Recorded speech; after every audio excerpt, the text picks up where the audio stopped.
राज्यपाल रमेन डेका ने सावरकर को दी श्रद्धांजलि। बौद्धिक क्षमता व राष्ट्रप्रेम को बताया अतुलनीय। अधिकारियों कर्मचारियों ने भी अर्पित की श्रद्धांजलि।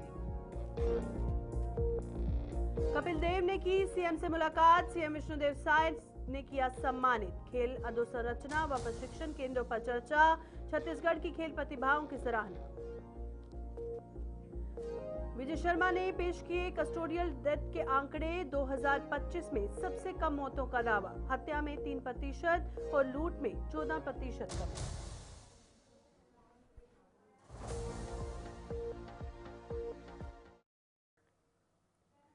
नमस्कार, छत्तीसगढ़ का ये बुलेटिन देख रहे हैं आप और मैं हूं प्रियंका गुप्ता आपके साथ। तो चलिए शुरुआत करते हैं खबरों की और खबरों में सबसे पहले बात करेंगे। राज्यपाल रमेन डेका ने महान क्रांतिकारी विनायक दामोदर सावरकर की पुण्यतिथि पर भावपूर्ण श्रद्धांजलि अर्पित की है। राज्यपाल ने पुष्पांजलि अर्पित करते हुए कहा कि वीर सावरकर भारत माता के वीर सपूत थे, जिनकी बौद्धिक क्षमता, क्रांतिकारी उत्साह और राष्ट्र प्रेम अतुलनीय था। उन्होंने कहा कि सावरकर केवल क्रांतिकारी ही नहीं बल्कि एक गहन विचारक भी थे, जिनका बौद्धिक योगदान देश हमेशा याद रखेगा। इस अवसर पर विधिक सलाहकार भीष्म प्रसाद पांडे, उप सचिव निधि साहू सहित अन्य अधिकारियों कर्मचारियों ने भी श्रद्धांजलि अर्पित की।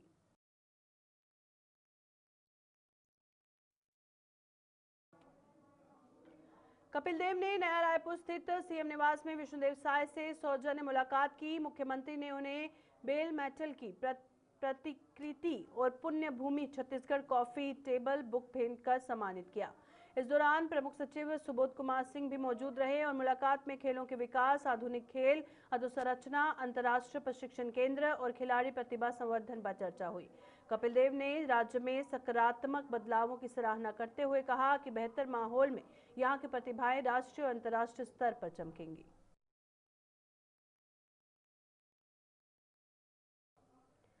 विजय शर्मा ने विधानसभा में कस्टोडियल डेथ के आंकड़े पेश किए। उन्होंने बताया कि 2021-24 की तुलना में 2025 में सबसे कम मौतें दर्ज हुई हैं। वर्ष 2025 में अब तक 55 और पिछले 13 महीने में 66 कस्टोडियल मौतों की जानकारी दी गई। जीवन ठाकुर प्रकरण पर स्पष्ट किया गया कि बीमारी के चलते कांकेर से रायपुर रेफर किया गया था और गृह मंत्री ने अपराध दर में गिरावट का दावा करते हुए कहा कि हत्या के मामलों में 3% और लूट में 14% कमी आई है, जबकि फिरौती के मामलों में मामूली वृद्धि दर्ज की गई। कस्टोडियल डेथ हमारे प्रदेश में कम हो गया है। 2021, 2022, 2023, 2024 से भी कम 2025 में हुआ है।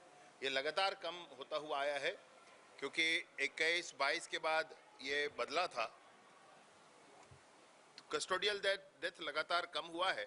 22 और 23 में जितना था उससे कम 24 में और उससे भी कम अभी 25 में हुआ है। 25 में इस साल 55 है, परंतु प्रश्नाधीन जो अवधि थी आज उसमें 66 आ रहा है। उसके संदर्भ में बात हुई है। एक विशेष प्रकरण के संदर्भ में चिंता पूर्व मुख्यमंत्री जी की थी और उस संदर्भ में मैंने सदन में स्थिति बहुत स्पष्ट किया कि किस तरीके से असहयोग के कारण, किस तरीके से स्वयं तबीयत के खराब होने के कारण उनको पहले 2 बार कांकेर के हॉस्पिटल में भर्ती कराया गया और उसके बाद उनको रायपुर रेफर किया गया। रायपुर में वो भर्ती हुए और उसके बाद उनका स्वर्गवास हो गया, जिसके संदर्भ में स्वर्गीय जीवन ठाकुर के संदर्भ में कह रहे थे मुख्यमंत्री जी, पूर्व मुख्यमंत्री जी। किरणदेव सिंह ने कहा कि मुंबई में वरिष्ठ नेताओं की कार्यशाला संपन्न हुई। 7 मार्च से प्रशिक्षण महाअभियान शुरू होगा। विष्णुदेव सरकार का बजट सर्वस्पर्शी है और 2047 तक विकसित छत्तीसगढ़ का विजन तैयार किया गया। से अभी हमारा प्रशिक्षण का महाअभियान चल रहा है, चालू हो रहा है और उसके लिए हमारे 6 राज्यों का और जो हमारे वरिष्ठ नेता हैं छत्तीसगढ़ से और जिनको कार्यकर्ताओं के साथ प्रशिक्षण में जाना है, उनकी एक महत्वपूर्ण कार्यशाला मुंबई में आउट की गई थी और हमारे राष्ट्रीय महामंत्री संगठन और हमारे अन्य वरिष्ठ सभी ने अपना अपना विषय वहाँ पे लिया है। और इस दृष्टि से भारतीय जनता पार्टी की जो परंपरा रही है कि हमारे सभी कार्यकर्ता प्रशिक्षित हों, इस दृष्टि से वहाँ पर 1 दिवसीय कार्यशाला रखी गई थी। उसी से हम सब अभी यहाँ पर आए हैं। यहाँ कब होगी, आप लोग करेंगे? नहीं, यहाँ मंडल स्तर से हमारी शुरुआत होगी और 7 मार्च से लेकर 14 अप्रैल तक इस तरीके से सभी मंडलों में हमारी कार्यशाला होगी। उसके पहले हमारे संभाग स्तरीय जो वक्ता हमारे जाएंगे उनके भूपेश बघेल ने राज्य सरकार पर किसानों के साथ दुर्व्यवहार का आरोप लगाया। उन्होंने कहा कि एग्रोस्टैक में रकबा काटा गया और समर्पण कराया गया और टोकन दिए बिना धान नहीं खरीदा गया, जिससे किसान परेशान हुए।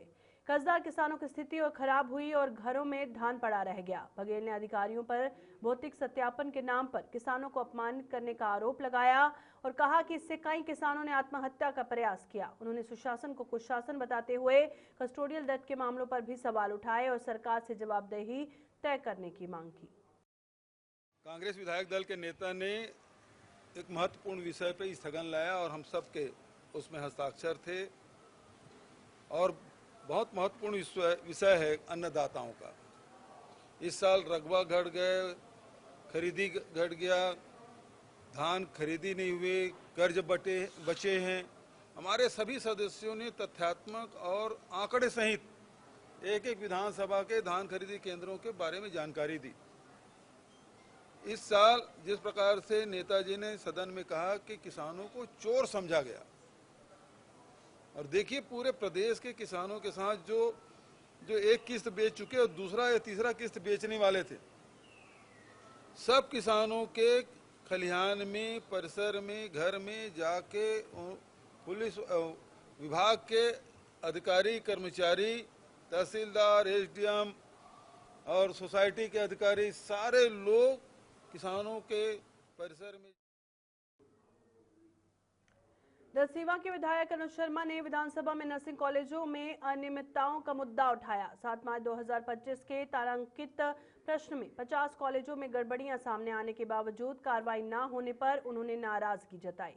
उन्होंने कहा कि अपर्याप्त प्रशिक्षण वाले नर्स नौकरी कर रहे हैं, जिससे मरीजों का स्वास्थ्य जोखिम में है और दोषी संस्थानों पर जुर्माना या लाइसेंस रद्द करने की मांग की गई। विधायक ने खरोरा कठिया शराब दुकान के स्थानांतरण, आयुष्मान कार्ड पर निजी अस्पतालों द्वारा कैश मांगने और भुगतान न होने पर डेड बॉडी न देने की शिकायतों का भी मुद्दा उठाया। मंत्री ने सभी सवालों पर विस्तृत जवाब दिया। साथ ही रायपुर में बेरोजगार पंजीयन में कमी और आबकारी व नाबालिग अपराधों में गिरावट की जानकारी दी। आज लोक स्वास्थ्य मंत्री जी से मैंने सवाल पूछा और एक सवाल के संदर्भ में ही पूछा था कि 7/3/2025 को एक तारांकित प्रश्न पूछा गया था, जिसमें नर्सिंग कॉलेजेस के संचालन के संबंध में सवाल था कि ऐसे कॉलेजेस में क्या अनियमितता पाई गई, जांच हुई तो उसमें क्या स्थिति थी। इसमें 50 ऐसे नर्सिंग कॉलेज पाए गए जहां पर अलग अलग तरह की समस्याएं थी, जिसको जांच में पाया गया। लेकिन इसमें महत्वपूर्ण बात यह है कि इन कॉलेजेस का एक बैच इस एक साल में बाहर आ गया और इन कमियों के बावजूद ये नर्सिंग कॉलेज चलते रहे। और तब भी मैंने जब जानकारी पूछी थी तो कार्रवाई की जा रही कहा गया था और अभी भी जवाब में यही आया है। इसमें सबसे बड़ी चिंता का विषय ये है कि ऐसे अभाव में जो ट्रेंड लोग हैं वो लोग सेवा में आ चुके हैं, कई जगह उनकी नौकरी लग गई है। ऐसे में मरीजों के स्वास्थ्य की चिंता एक गंभीर विषय है और इस पे मैंने ध्यान आकृष्ट करने का प्रयास किया इस सवाल में। और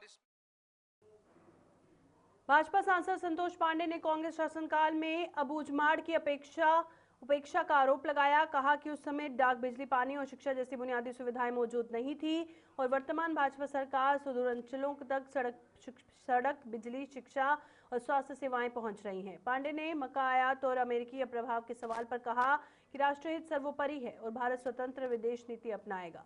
दिग्विजय सिंह के मोहब्बत की दुकान बयान पर भी उन्होंने तीखा प्रहार किया। कांग्रेस के शासनकाल में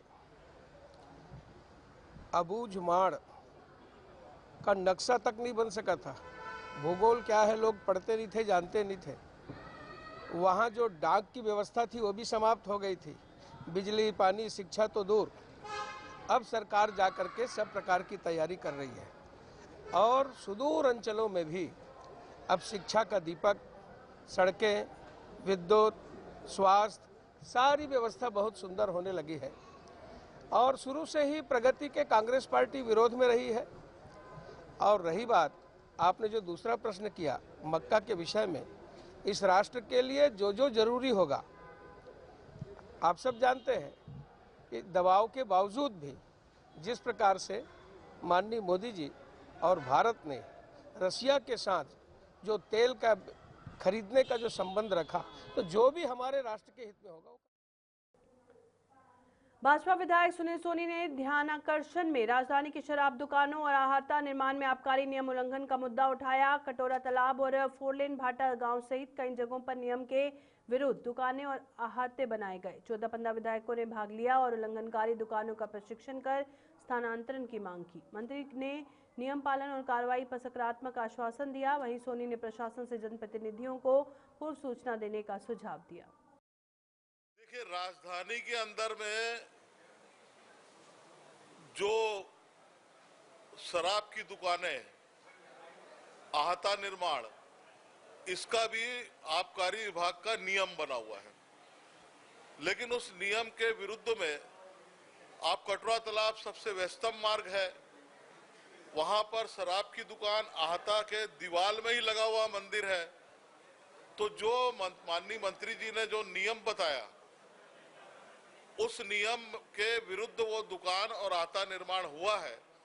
माननीय मंत्री जी ने कहा है कि उस दुकान का परीक्षण करवा के मैं हटवा दूंगा या स्थानांतरित कर दूंगा। वैसे ही 4 लेन में भाटा गांव में सबसे ज्यादा रियासी इलाका उसी इलाके में है। वालफोर्ट सिटी, अन्य कॉलोनियां उधर साइड बसी है और वहां पर आहाता भी है और शराब की दुकान भी है। सरायपाली ने कहा कि रायपुर में फार्म हाउसों में रात भर ड्रग्स पार्टीज हो रही हैं। उन्होंने आरोप लगाया कि सत्ताधारी और प्रभावशाली लोग रिश्वत देकर सफेद पोशों को बेच रहे हैं। विधायक ने बताया कि इसी कारण अपराध दर में 35 की बढ़ोतरी हुई है। उन्होंने प्रशासन से कड़े कदम उठाने और कानूनी कार्रवाई सुनिश्चित करने की मांग की। अध्यक्ष महोदय हर मोर सवाल के जवाब में उत्तर देहे है कि मात्र 60 तो ऐसे फार्म हाउस है जेकर ऊपर कार्रवाई करेंगे, लेकिन मैं बताना चाहा था कि ये जो रायपुर है, रायपुर शहर में प्रॉपर सैकड़ों फार्म हाउस संचालित होता हवे और यहाँ जो है नशा के कारोबार फलत फूलत हवे। फार्म हाउस में पूरा रात पार्टी होते, वहाँ ब्राउन शुगर से लेकर के दारू तो चलते थे, ब्राउन शुगर चलत है, ड्रग्स चलत है और ये सब कारोबार ला यहाँ के फार्म हाउस में चलात हवे। गांजा तस्करी, हेरोइन समेत नाना प्रकार के नशीली दवाई जिनमें इंजेक्शन भी शामिल है, सिरप भी शामिल है, ये सब चीज टेबलेट जो है आसानी से मिल जाए। विक्रम मंडावी ने विधानसभा में बस्तर के आत्मसमर्पित नक्सलियों को दी जाने वाली इनामी राशि पर सरकार के जवाब में नाराजगी जताई। उन्होंने कहा कि सरकार 49,39,50,000 रुपए वितरण का दावा कर रही है, जबकि मंत्री के जवाब में केवल 5 लाख रुपए का उल्लेख किया गया। मंडावी ने पूछा कि ये राशि किस मद से दी जा रही है और पूर्ण वितरण कब तक होगा, खासतौर पर जब 31 मार्च की डेडलाइन नजदीक है। विधानसभा में संतोषजनक उत्तर न मिलने पर उन्होंने असंतोष जताते हुए मामले को गोलमाल करने का आरोप लगाया। विधानसभा में जो बस्तर में जो आत्मसमर्पण नक्सलियों को जो इनामी राशि के संबंध में प्रश्न उठाया था, लेकिन सरकार इसको माननीय मंत्री जी जवाब दे नहीं पाए। सरकार एक तरफ रहती है कि हम 49,03,50,000 की राशि इनामी नक्सलियों को दिए हैं और जवाब में मंत्री जी ने बताया अभी तक मात्र 5 लाख की राशि उन्होंने वितरण किया है। तो सरकार स्पष्ट तौर पर इस मामले में कोई भी जवाब नहीं दे पा रही है। कांग्रेस नेता प्रतिपक्ष डॉक्टर चरणदास महंत ने धान खरीदी को लेकर सरकार पर किसानों के साथ दुर्व्यवहार का आरोप लगाया। उन्होंने कहा कि सरकार ने एक दाना खरीदने का वादा किया, लेकिन पंजीकरण, रकबा सत्यापन और सरेंडर की प्रक्रिया से किसानों को परेशान किया गया। टोकन में देरी और दैनिक खरीदी सीमा घटाने पर भी सवाल उठाए और महंत ने आरोप लगाया कि घरों में भौतिक सत्यापन से किसान अपमानित हुए और कांग्रेस द्वारा लाया गया स्थगन प्रस्ताव अस्वीकार होने पर विपक्ष ने वेल में प्रदर्शन किया और निलंबन की कार्रवाई हुई। उन्होंने कहा कि सरकार से दुश्मनी नहीं, लेकिन किसानों का अपमान बर्दाश्त नहीं किया जाएगा। कांग्रेस पार्टी ने स्थगन लाया था कि प्रदेश के किसानों का धान खरीदा नहीं गया, खरीदेंगे, वो अपना वादा पूरा नहीं किए बल्कि किसानों का अपमान किया। दिग्विजय सिंह ने डॉक्टर चरणदास महंत के निवास का दौरा किया और उनका पुष्प गुच्छ भेंट कर स्वागत किया। कोरबा सांसद ज्योत्सना महंत और पुत्र सूरज महंत ने भी उपस्थित होकर उनका अभिनंदन किया। इस अवसर पर पीसीसी अध्यक्ष दीपक बैज, पूर्व मुख्यमंत्री भूपेश बघेल, पूर्व उप मुख्यमंत्री टीएस सिंहदेव सहित कई वरिष्ठ कांग्रेस नेता मौजूद रहे और विधायक और पूर्व विधायकों सहित बड़ी संख्या में कांग्रेस नेताओं ने कार्यक्रम में भाग लिया। चर्च ऑफ नॉर्थ इंडिया ने कहा कि अरुण पन्नालाल को कोई आधिकारिक मान्यता नहीं है। ट्रंप संपर्क और विदेशी प्रतिनिधि होने के दावे झूठे हैं और वित्तीय अनियमितताओं और सोशल मीडिया भ्रम पर पुलिस कमिश्नर को शिकायत की गई। पारदर्शिता बनाए रखने और कार्रवाई सुनिश्चित करने की मांग की गई। छेड़छाड़ का साड़ी का पल्लू खींचा सब। पंकज शर्मा ने तूतामाना क्षेत्र में प्रस्तावित फिल्म सिटी के लिए 3000 से अधिक पेड़ों की कटाई का विरोध किया। विष्णुदेव साय सरकार पर तमनार और हसदेव जंगलों की कटाई का आरोप लगाया। पर्यावरण रक्षा को धर्म और महायज्ञ बताया गया कि विरोध फिल्म सिटी नहीं पेड़ कटाई के खिलाफ है। रायपुर के निकट जंगल में आंवला और विविध प्रजाति के पेड़ हैं और सभी से पेड़ बचाने की अपील की गई। देखिए, आज पर्यावरण की रक्षा करना हम सबका धर्म है और जब से विष्णुदेव जी की सरकार बनी है, चाहे तमनार का जंगल हो, हसदेव का जंगल हो, लगातार जंगल काटे जा रहे हैं। तूतामाना में यहाँ रायपुर के समीप एकमात्र ऐसा जंगल था जिसमें 3000 से ऊपर पेड़ लगे हैं। यहाँ आंवला के पेड़ हैं, सारे प्रजाति के पेड़ हैं और उसको काट करके फिल्म सिटी बनाया जा रहा है। हमारा विरोध फिल्म सिटी से नहीं है, हमारा विरोध पेड़ काटने से है। हम किसी भी तरीके से पेड़ की रक्षा करने की। छत्तीसगढ़ के इस बुलेटिन में फिलहाल इतना ही। दीजिए इजाजत। नमस्कार।